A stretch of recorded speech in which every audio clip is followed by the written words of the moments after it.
The goal of this build for this chicken coop was to create a mobile and low maintenance chicken coop, one that didn't require a lot of tending to and was easy to move around the yard and clean up and house up to 9 chickens. The material chosen for this build was hemlock for its rot resistance compared to some of the other softwoods.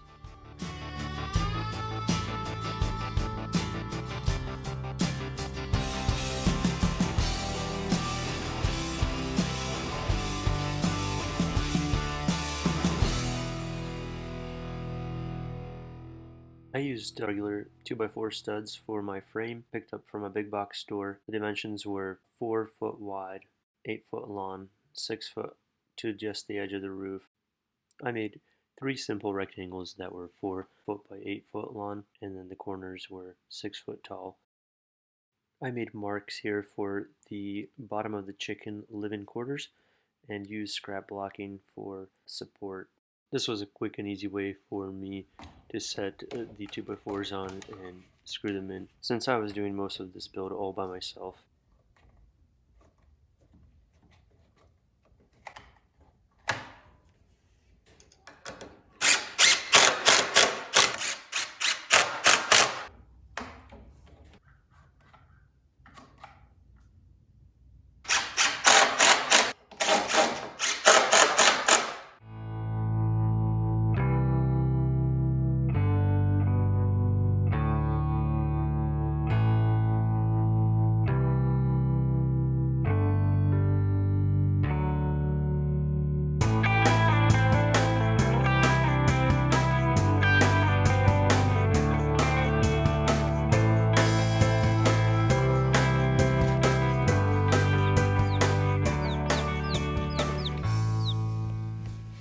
And the chicks have arrived. We picked up 5 Rhode Island Reds from our local Tractor Supply. The kids just couldn't wait to get the chicks any longer, and we got them and knew that we could still keep them in a warm area inside our house until I finished building.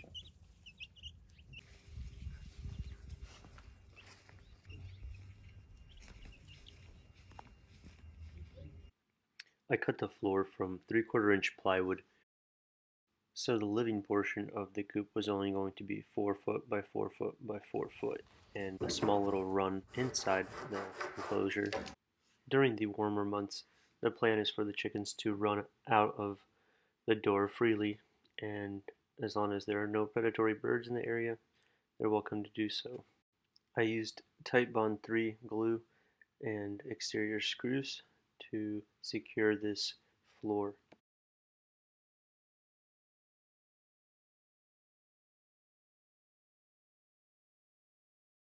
The floor was sealed with bullseye primer and sealer.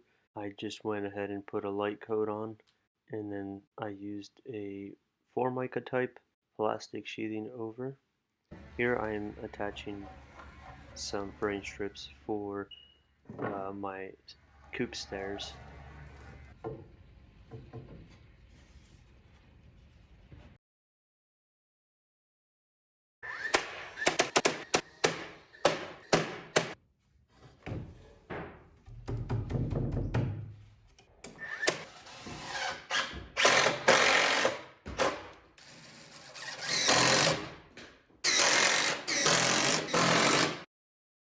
Time to start working on the roof, mainly the rafters.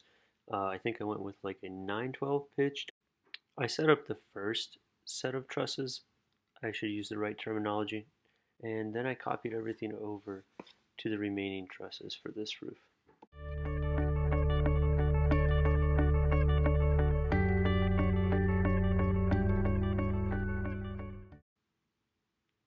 The idea for the wheels came from watching a few YouTube videos.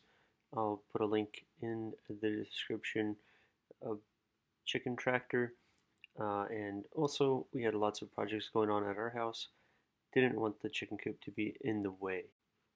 I picked up the wheels from Harbor Freight, and I'll have to say this, that after building this, I realized quickly that larger wheels is a better option. I will leave a link for plans you can buy if you intend on building this yourself, which is made from scrap material and hardware from your local hardware store.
With the wheels out of the way, I went ahead and started siding the chicken coop with the hemlock boards, and I just marked at the location, went out and cut, and repeated until I was done all the way around.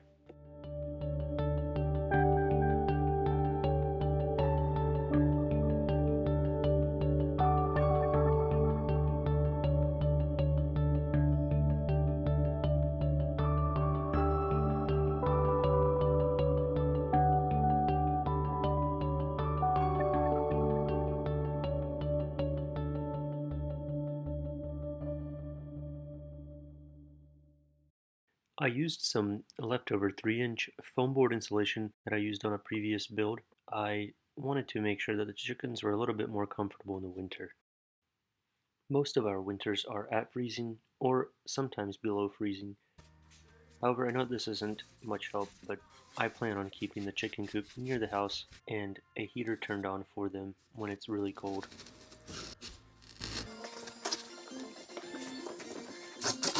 I added this Formica type plastic sheeting underneath as well, just to keep the foam board from being pecked at by the chickens.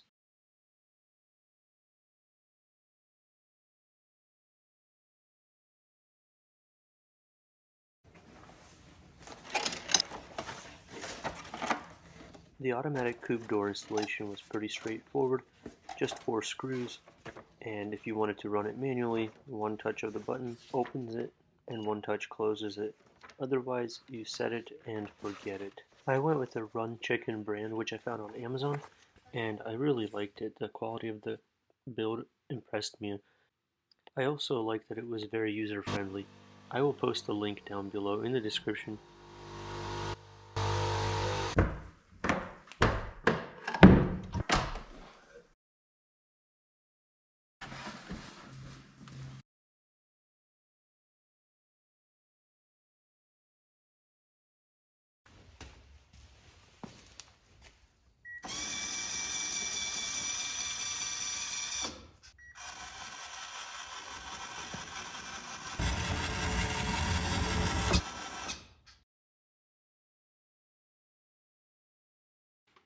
I started making the door for the main access to the coop by framing out some furring strips and attaching hardware on the outside, and then cutting out between the furring strips and the frame. Once I cut the door open, I was able to open it up and make adjustments as needed.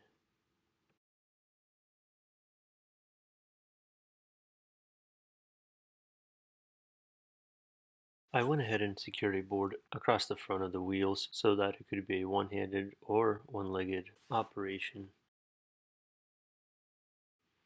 I used sliding latches or pins from a local hardware store.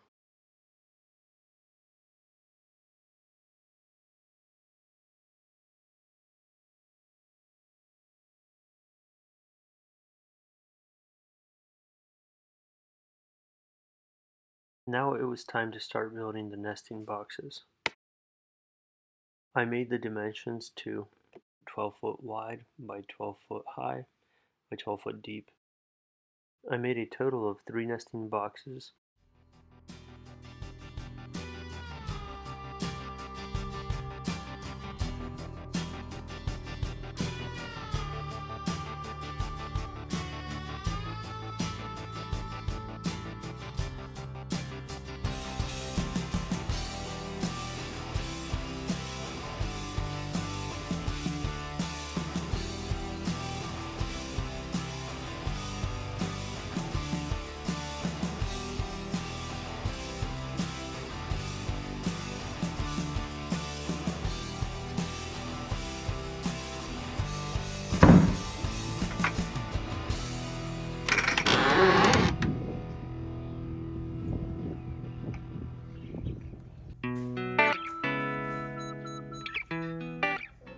And thanks to my awesome sister and brother-in-law, I came back to a painted, or almost fully painted, chicken coop. It was great to see some progress, and they surprised me. Just had a lot of errands going on, and I came back. The coop was looking really nice.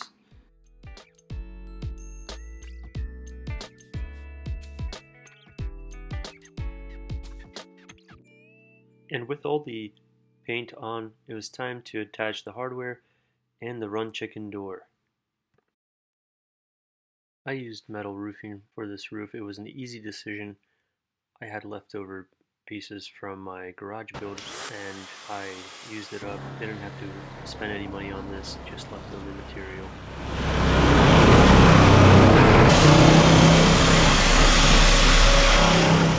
The tool I'm using here is called a Nibbler, and I believe Makita makes one that's quite a bit of money. I think it's over $400, and this one is much more reasonable in price.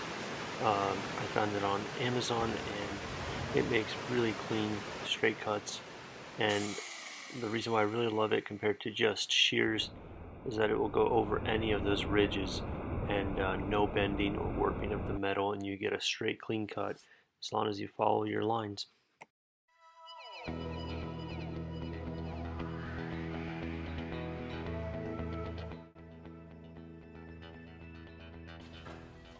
After I had attached the roofing and the ridge to the peak, I then placed foam closure strips which have a sticky adhesive on one side, and they have the same profile as the metal, and they went under the ridge cap, and also I placed them under the very ends of the metal roofing.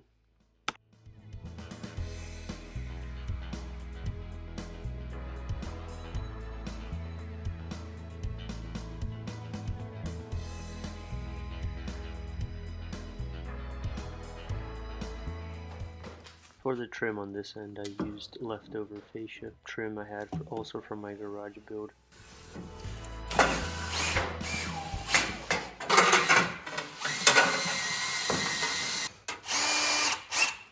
I'll put a link down in the description for this tool. It's an attachment for any kind of driver.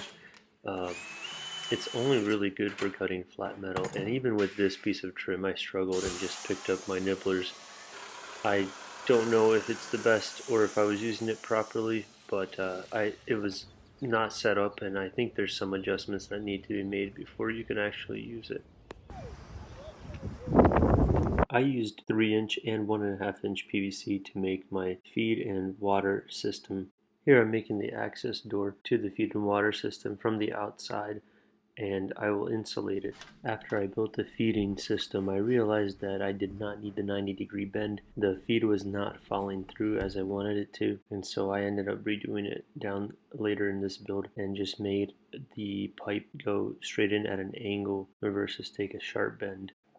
And if you use the water nipples like I used for the water, it's important to vacuum out any kind of debris in the PVC, otherwise you will have leaks. the nipples won't close fully after debris gets stuck in there. I then use scrap material once more to make the lid for the feeding system.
I made the window using plexiglass and remaining material I had from the build, and I realized I made it too big at first, so I ended up having just some frames for light up at the top, filled in the bottom. I just wanted to get a weathered look, and the rest of the cracks will be filled in with furring strips that I'll make like board and batten style.